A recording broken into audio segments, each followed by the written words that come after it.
भारत के चंदन की दुनिया भर में काफ़ी ज़्यादा मांग है, जिसको पूरा करना किसानों के लिए चुनौतीपूर्ण काम है। चंदन की बढ़ती मांग के कारण इसकी लकड़ी के दाम काफ़ी हद तक बढ़ जाते हैं। यही कारण है कि भारत सरकार भी अब किसानों को चंदन की खेती करने के लिए प्रोत्साहित कर रही है। चंदन के चमत्कारों का जिक्र वेदों और पुराणों में भी किया जाता है। इसका इस्तेमाल सुंदरता बढ़ाने के साथ साथ आयुर्वेद चिकित्सा में भी किया जाता है। वैसे तो चंदन की खेती सिर्फ दक्षिणवर्ती इलाकों में ही की जाती है, लेकिन आज भारत के बर्फीले इलाकों को छोड़कर लगभग सभी राज्यों में चंदन उगाया जा रहा है।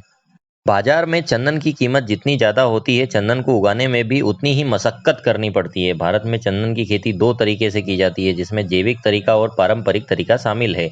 जैविक तरीके से उगाया गया चंदन 10 से 15 साल में लकड़ी बन जाता है, लेकिन परंपरागत रूप से चंदन की खेती करने पर 20 से 25 साल का समय लगता है। यही कारण है कि चंदन की खेती किसानों के लिए धैर्य का सौदा साबित होती है। बता दें कि एक चंदन के पेड़ से करीब 15 से 20 किलो लकड़ी मिल जाती है, जिसको बाजार में 2 लाख रुपए तक की कीमत पर बेचा जाता है। हालांकि चंदन की लकड़ी बाजार में 7,000 रुपये किलो के भाव पर बिकती है, लेकिन बढ़ती मांग के कारण इसे 10,000 रुपये तक की कीमत पर भी बेचा जाता है। बात करें इसकी नर्सरी लगाने की, तो इसका एक पौधा 100 से 150 रुपये तक की कीमत पर मिलता है। किसान चाहे तो 1 हेक्टेयर भूमि पर 600 पौधे लगा सकते हैं। ये ही पौधे अगले 12 साल में पेड़ बनकर करीबन 7 से 8 करोड़ रुपए तक का शुद्ध लाभ दे सकते हैं।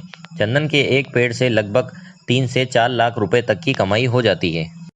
कुछ सालों पहले तक चंदन की खेती प्रतिबंधित थी, यानी सरकार की अनुमति लेकर ही किसान खेती किया करते थे, लेकिन अब सरकार इसकी अनुमति के साथ इसकी खेती के लिए 28 से 30 हजार रुपये तक का अनुदान दे रही है।